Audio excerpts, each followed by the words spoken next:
Welcome to the Great Detectives of Old Time Radio. From Boise, Idaho, this is your host, Adam Graham.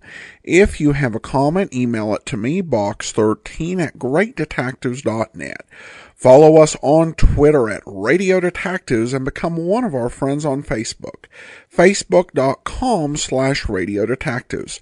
Before we do get started, I do want to let you know this program is brought to you by the financial support of our listener. And in particular, I want to thank Russell, who sent us a one-time donation through support.greatdetectives.net. And I also want to welcome Daniel, who became a supporter at the Detective Sergeant level, $17.14 or more at patreon.greatdetectives.net. And I'll have more details on our Patreon program after the show, making a slight change. But now it's time for today's episode of the Crime Files of Flamond. The title is The Case of the Suspicious Scream.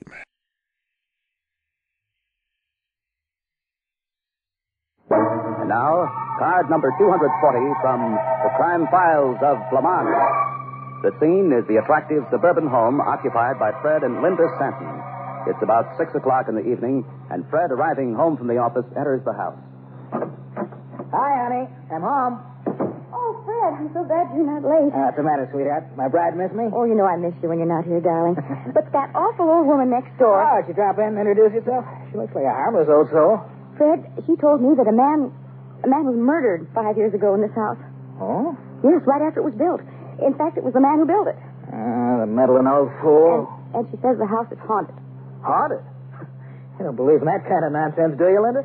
All I know is that she said 3 families had bought the place since the Burwell estate was closed, and that the real estate man had to take it back every time. Well? I told you that Jeff Rainey wasn't to be trusted, but you said he was just an old-fashioned real estate man. Well, I didn't see any reason to get you all upset over nothing, Linda. The house was exactly what we wanted. The price was right, and so I... No wonder the price was right. Now, Linda, don't tell me you believe in ghosts. Oh, of course not.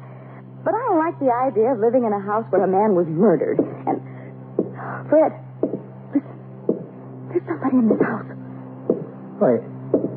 Sounds as though there's somebody walking around upstairs. But there's no upstairs in this house. Sure, but there's the attic. Come on. You mean you want me to go up there? Okay, I'll go up alone. But Fred, wait. It stopped. Maybe we just imagined it. Maybe, but I'm going to go up and look around just the same. But there's no light up there. Perhaps if you just wait till morning. There's a flashlight on the stairs. At least I left it there, and All right, wait a minute. What are you doing? Getting the revolver out of the desk drawer. I didn't know you had a gun. I didn't want to worry you, dear, but living out in the country, I thought it was a good idea. Now, I'm going up to have a look around. Fred, maybe you should call the police. Now, don't be silly, dear. Yeah, here's a flashlight just where I left it. Aren't you going to turn it on? No, not until I get upstairs. I don't want to give anybody a target to shoot at.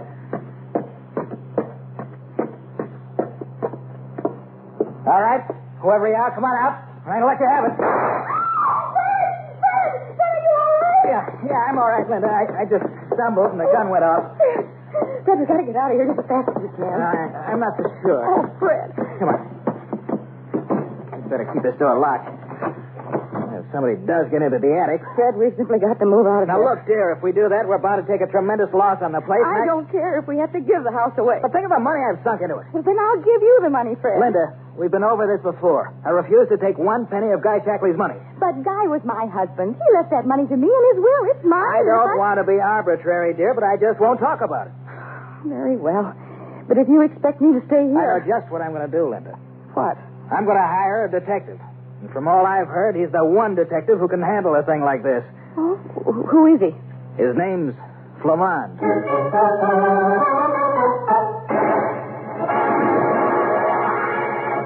Flamond is faced with the problem of finding a being that walks but can't be seen. In just a moment, we'll return to the Crime Files of Flamond.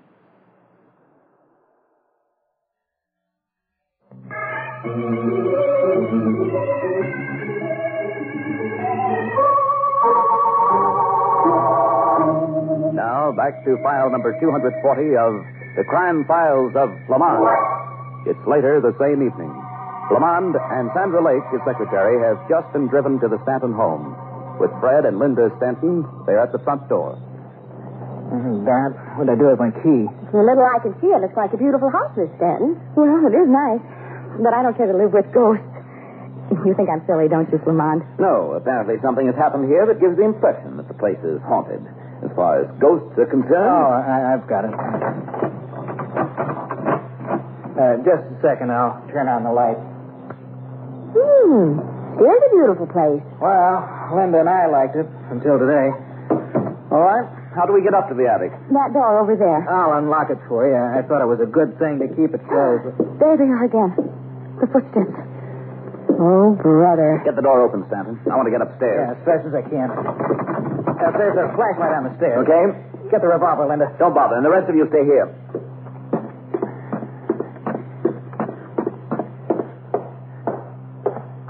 See anything, Flamond? Nothing but an ordinary attic.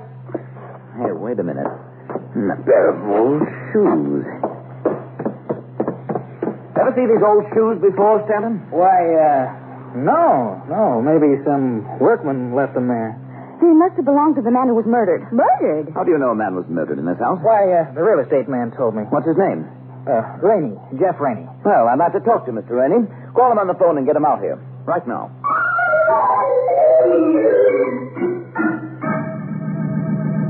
Now, look here, mister. If you think you're going to bulldoze me into giving Stanton his money back, you've got another thing coming. Keep your shirt on, Rainey. I would ask you some questions. Well, You sold this house before to other buyers, hadn't you? sure, there's no secret about that. How many times had you sold it before Stanton bought it? 3 times.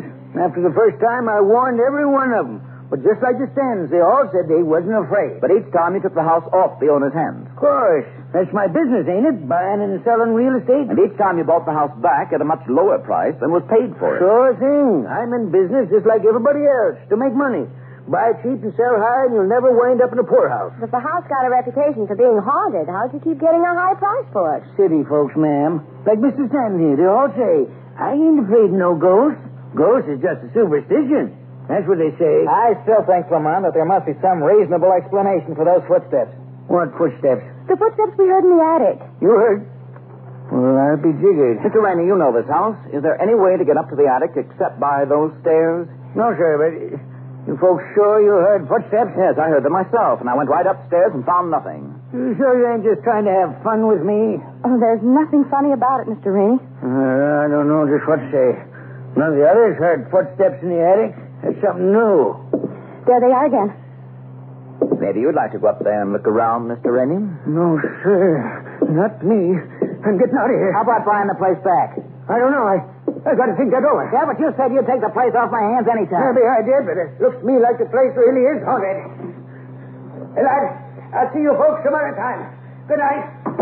Well, Mr. Rainey seems to like ghosts even less than the rest of us. I wonder. What are you looking out the window for, Flamond? See where he goes? Yes, and if my hunch is right, he isn't going far. What do you mean? Doesn't that Miss Quimby you told me about live next door? Yeah. Well, he's heading for her house. But why? Why should he go to see her? My guess is that he wants to tell her that their plan is working. Plan? What plan? It's pretty clear, isn't it, that Jeff Rainey's already made a lot of money on this house.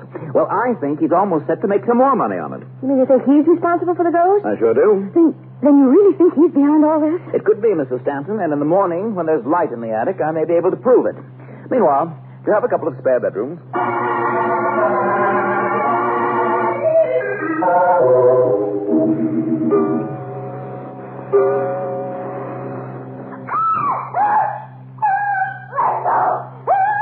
Linda, what's the matter? Here, I'll turn on the light. Linda, are you all right? I was going to sleep.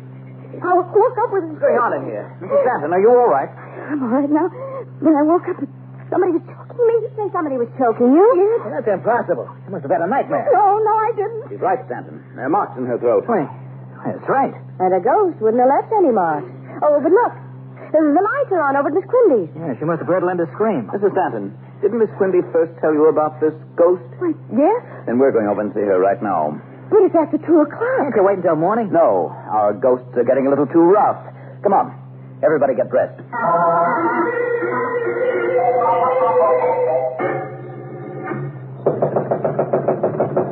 Miss Quimby, it's the Stanton from next door. Lights are still on. Don't suppose she's gone to sleep in the chair, do you? All I know is that I want to talk to her. Well, maybe someone should look through the window. Well, I'll go look. See her? Yes, she's sound asleep in the big easy chair. Okay. Now lock again. Gee, she must be a sound sleeper. You, don't suppose something's wrong with her, do you? I don't know, but I'm going to find out. Give me the flashlight. Okay. What are you going to do? Smash the small window in the door so that I can reach inside and open it. You sure you should do that? That I am. Now, if I can reach the doorknob. There it is. I sure hate to bust in on the old lady like this, but... Fred, she might hear you. Oh, dear. Good Lord, Flamond. Stabbed to death. Yes, with a butcher knife. But look at her face. What do you mean? Why, there's sort of a grin on it. She's been killed by somebody she wasn't afraid of. Almost as though she was taunting the person who killed her. Then it must have been Jeff Rainey. It has to be. No, Mr. Stanton, it doesn't have to be, but I think I'd better go see Rainey before anything else happens.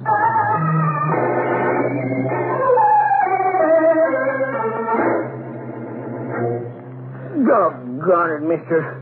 Ain't right to get a fellow up out of a sound sleep and start yelling murder at him. That doesn't keep you from being under suspicion, Rainey. But great Jupiter, I tell you, ain't a reason in the world why I should kill Lucy Quimby. All right, tell me why you went over to see her last night after you left the Stantons in such a hurry. Well, she lives next door, and I figured she might know something about them footsteps. You mean you wanted to know how she did it? I didn't say that.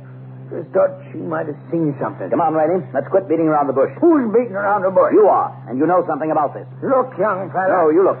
If you don't come clean with me, Rainey, I'm going to tell the police. I think you're the major suspect in this case, and before they're through with you... All right. I'll tell you what I know. And start talking. Well, it was all Lucy Quimby's idea in the first place. What? The idea of the ghost? Yeah. You see, the first people that moved into the Burwell place, well, the missus was sort of a nervous type, see. And Lucy Quimby told her about old man Burwell getting murdered. Said folks were saying the place was haunted. And she believed her? Maybe not at first. And then she got to imagining things and made her husband sell the house back to me at a big loss. That gave Lucy Quimby the big idea. Go on. Well, Lucy come to me and said we could make a lot of money by going into the haunted house business together. She had ideas about how to make folks think there was ghosts in the place. And they worked real good. We made a fine profit, too. Selling high and buying back cheap. And then last night you thought the game was up and went over to tell her so. Well... But she refused to quit and you killed her. No, sir. It was them footsteps in the attic I went to see her about. What about them?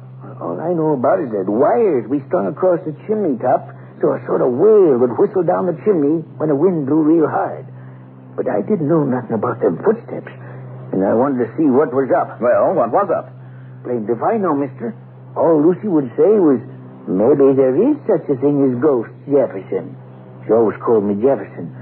And then she laughed at me. What did you do?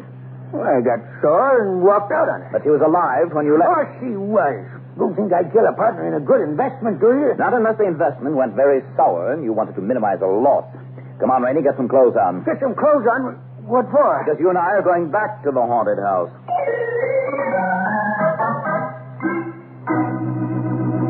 Do you mean to tell me, Rainey, that this is all a deliberate frame-up to scare us out of this house? Well, there's no cause for hard feelings now that everything's explained, Mrs. Stanton. No, but everything's explained? Just how have you explained those footsteps in the attic? Well... I think you should hand them over to the police, Flamond. Now, you look here.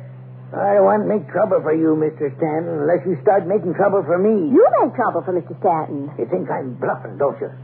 Your bride's got a lot of money, ain't she, Mr. Stanton? She inherited that money from her first husband. Then you brought her here, way out here to the country, away from all her friends.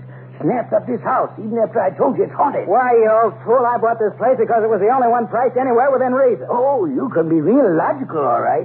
But your wife was scared to death of you. That's ridiculous. It is? Well, she didn't understand why you'd brought her clear out here away from her friends. She didn't understand a lot of things. And she wanted to get back to the city. How do you know all this? Never mind. Just ask her if it ain't true. It certainly isn't true. I wanted to move out here. Besides, why should I be afraid of my own husband? Because he was going to murder you for your money, that's why. Why, you old goat. Hey, wait for me. I know what I'm talking about. Take it easy, Stanton. This man's making this all up. Mr. Rainey, where did you ever get hold of such a story? From Lucy Quimby, that's where. And now she's dead. Strange, ain't it? That the one person around here who knew what was going on is murdered. Why, I ought to beat you. That won't do you any good, Stanton. Now, Rainey, for the last time, what caused those footsteps? Doggone it, I don't know. Lucy wouldn't tell me. All she said was that things was going to work out fine for us. She did? Why didn't you tell me that? Why, I thought I did. Well, you didn't. And it means she had something to do with those footsteps in the attic. But there's no way she could have got into that attic except through that door there. That's true, but I have a hunch she controlled the footsteps from her house. Oh, but Flamond, that's impossible. Not necessarily. Look, Sandra, you and I are going over to the Quimby house and try a little experimenting. Do you want us along? No, I want you and your wife to stay here and listen. Otherwise, we won't have any way of knowing whether we've discovered the cause of the footsteps. Well, that's right. You wouldn't have. How about me? I ain't hankering to stay here with this killer. Look, Rainey. Sit down, Stanton, and forget about him. Okay, Rainey, you can go home. Just be sure you don't try to light out. Don't you worry. Anytime you want me, you know where to find me. Good night, folks. Good night. All right, Sandra, you come with me, and I'll tell you what we're going to do.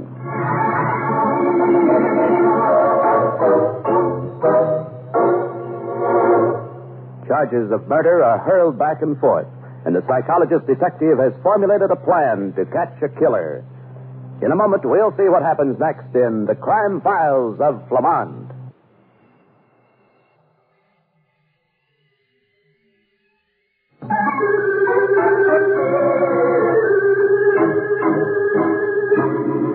We've returned to file number 240 of The Crime Files of Flamond. About 5 minutes have passed. Fred and Linda Stanton, alone in their house, eagerly watch the Quimby place next door in an effort to see what Flamond and Sandra are doing. Well, they've turned on all the lights. I don't blame them. Neither do I. Linda, Yes, Fred? tell me, you don't believe any of Jeff Rainey's nonsense, do you? Well, I've been wondering. Okay. After you knew how much money I'd inherited, you were, well, terribly persistent. But, honey, And you're the one who was so anxious to move out here, even though I didn't want to. Besides, you've done some strange things. strange things. What, for instance? You tried to strangle me, Fred. I tried to strangle you. Linda, are you out of your mind? It wasn't Miss Quimby, Fred. She was dead. And Jeff Rainey wasn't here. And I don't think it was Flamond or Miss Lee. Oh, Linda, you can't believe that. Why? Wait. Hey. Footsteps in the attic. They must have found out what causes them.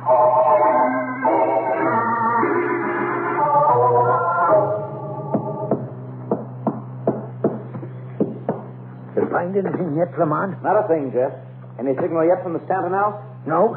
Look, doggone it, I feel plumb silly sitting here wearing Miss Lake's coat and hat. Why, if anybody was to see me in this here female rig... Don't worry about that. Just keep on watching for that signal. Darn it, I'll find out what caused those footsteps yet.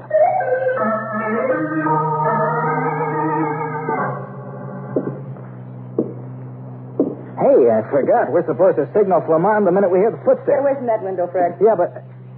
Hey, what's the idea? Why are you pointing my gun at me? Because it has both our fingerprints on it. Now the next thing. Hey, Linda, what's all over you? Why are you tearing your dress? What are you doing to your hair? I'm messing it up. Now see a scuffle. Yes, there must be a scuffle. What? Hey, Linda, have you lost your mind? Good. Now the girl's still standing at the window. Now I'll give her the signal. Wait, you smashed the window. Linda, what in heaven's name is... Fred! Don't shoot! Come on! Miss Lee! No, Fred! Put down that gun! I wouldn't shoot if I were you, Mrs. Stanton. What? But what are you doing here? You're supposed to be over at the Quimbys. You tricked me. You were going to kill your husband and make it look as if he tried to kill you, weren't you, Mrs. Stanton? Yes, and I would have if you hadn't tricked me. All right, Miss Lake, now it's your turn to talk. Linda, you don't know what you're doing. Don't I? Mrs. Stanton. Stand right where you are, Flamond. I'll kill all of you if I have to. The way you killed your first husband? Nobody in the world can prove I killed him. All right, then let's say that you killed Miss Quimby. I'm leaving here, and if anybody tries to stop me, I'll shoot. Give me the car keys, Fred. No trick. No, Linda, I can't. Give them to her, Stanton. All right, here. There's just one thing, Mrs. Stanton. How did you fake those footsteps in the attic? That was simple. There's a tape recorder under the floor. A tape recorder? Yes. You can record sound, anything, on a small reel of tape that will play for an hour. Well, I recorded a full hour of heavy footsteps. Which accounts for the heavy shoes I found upstairs. Of course. You just turn this thing on and off? Yes, dear, and don't you wish you knew how I did it? Well, I'm not staying here forever. I'm leaving now. I'm so sure of that, Mrs. Stanton. Jeff Rainey, but you went home. That's what you thought, ma'am, but... Okay, come on. No, you haven't. No, you won't, Mrs. Stanton. I've got you in. All right, drop the gun. Beast. Go ahead and call me anything you want to, Mrs. Stanton. But you're all through. And as far as beasts are concerned, well, you're a little mixed up.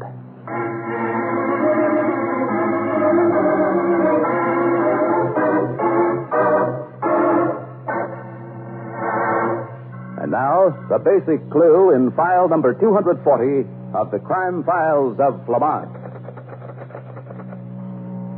There's some things in this case I don't get, Flamond.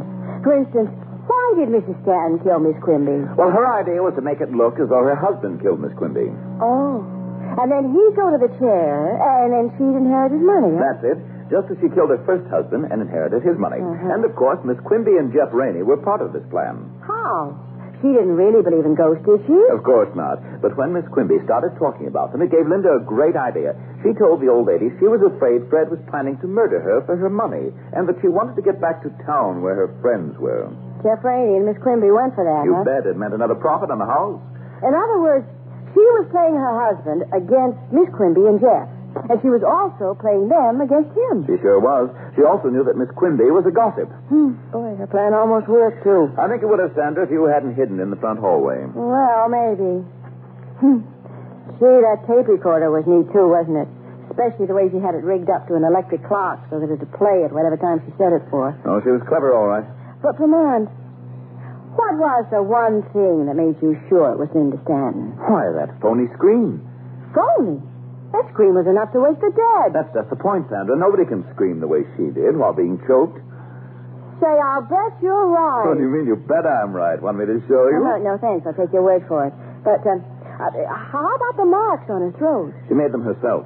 Are you kidding? No, after all, she was doing the choking, so she choked hard enough to leave some marks, but not hard enough to do any damage.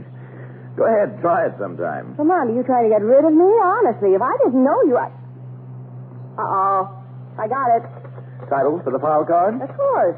Sandra, the suspense is killing me. What are you calling it? Why, the case of the suspicious scream. You said it was, remember?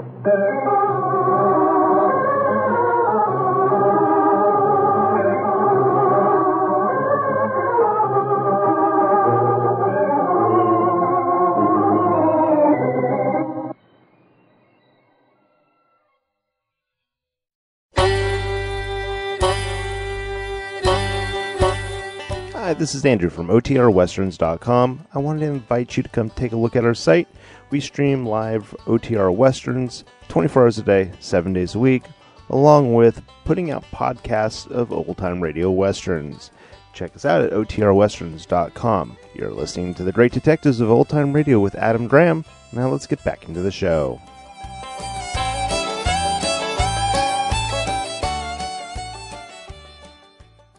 Welcome back. This was a very clever little mystery, and I thought it was a very nice twist to have it the rich wife planning to kill her husband. A lot of misdirection going a couple different ways, and so that was probably the least likely outcome. So very nice script on this point. For our first listener comment, we once again start off with Pastor Lisa, who says, "This was a great episode. I like this show a lot. Thanks for providing the best of old-time radio." Well, thanks so much. Also, we have some feedback on the prior series, Hearthstone of the Death Squad. Tim emails in, "I'm about a month behind listening to the podcast, so I just listened to the final episode of Hearthstone of the Death Squad. Thank goodness it's over. I've made it a rule to listen to every one of your podcasts unless the audio is so bad that I cannot make out the dialogue. In Hearthstone, the acting is so stilted and the dialogue so unnatural that it strained my willpower to listen to the end of each episode. You said in your commentary that it is not the worst radio detective show, but in my opinion, it is the worst one that you presented. Only your commentary made the series worth listening to the end. Thanks for all the hard work." Well, thanks so much, and I hope you have enjoyed Crime Files of Flamond a little bit more. All right, well, wait, I've almost ended the show without letting you know the important announcement about our Patreon website. I've added an additional goal at the $600 level. We're about 311 at this point. And this goal will be at the $600 level. We will do a summer old-time radio podcast series. The series will run between 7 and 13 weeks, and the exact series that is done will be decided by a vote of our Patreon listeners. It'll be a separate feed, and because it's not going to be a detective podcast, and this one will be activated if we reach that $600 level by April the 1st. If it's after April the 1st, then we'll do the summer series next year. And if you do want to support that, you just go to patreon.greatdetectives.net. In the meantime, do send your comments to box13@greatdetectives.net. Follow us on Twitter at Radio Detectives and become one of our friends on Facebook.